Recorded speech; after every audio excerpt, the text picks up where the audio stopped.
வணக்கம். லாஸ்ட் வீடியோல நம்ம செல்ஃப் லவ் பத்தி பார்த்தோம்.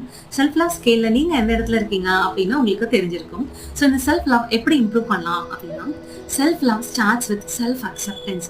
உங்களை நீங்க எப்போ முழுசா அக்செப்ட் பண்ணிக்கிறீங்களோ அப்பதான் உங்களை நீங்க முழுசா லவ் பண்ண முடியும். ஸோ செல்ஃப் அக்செப்டன்ஸ்னா என்ன அப்படின்னா, நம்ம கிட்ட என்ன குறைகள் இருந்தாலும் சரி, இப்போ நீங்க லைஃப்ல எந்த காலகட்டத்துல இருந்தாலும் சரி, everything is fine, it's okay. So உங்ககிட்ட இருக்கிற குறைகளோட உங்களை அக்செப்ட் பண்ணிக்க ஸ்டார்ட் பண்ணுங்க. எங்க லைஃப்ல எவ்வளோ ஃபெயிலியர் செஞ்சிருக்கலாம், நிறைய விஷயங்கள் தப்பா போயிருக்கலாம். Everything is fine. நம்ம இப்போல இருந்து புதுசா ஸ்டார்ட் பண்ணலாம். we can learn things and உங்களுக்குள்ளார இருக்கிற wounded inner child ஹீல் பண்ண ஸ்டார்ட் பண்ணுங்க. நீங்க உங்க குழந்தை பருவத்துல இருந்து இப்போ வரைக்கும் நிறைய ஃபெயிலியர் சந்திச்சிருக்கலாம், நிறைய பெயின் அண்டர்கோ பண்ணிருக்கலாம், நிறைய ஹர்ட் உங்களுக்கு இருந்திருக்கும். ஸோ இது எல்லாத்தையுமே ஹீல் பண்ண ஸ்டார்ட் பண்ணுங்க. அண்ட் இதெல்லாம் ஹீல் பண்ண உங்களுக்குள்ள இருக்கிற லைட் ரொம்ப அழகா ஷைன் ஆக ஆரம்பிக்கும். உங்க லைஃப் ரொம்ப அழகா மாற ஆரம்பிக்கும்.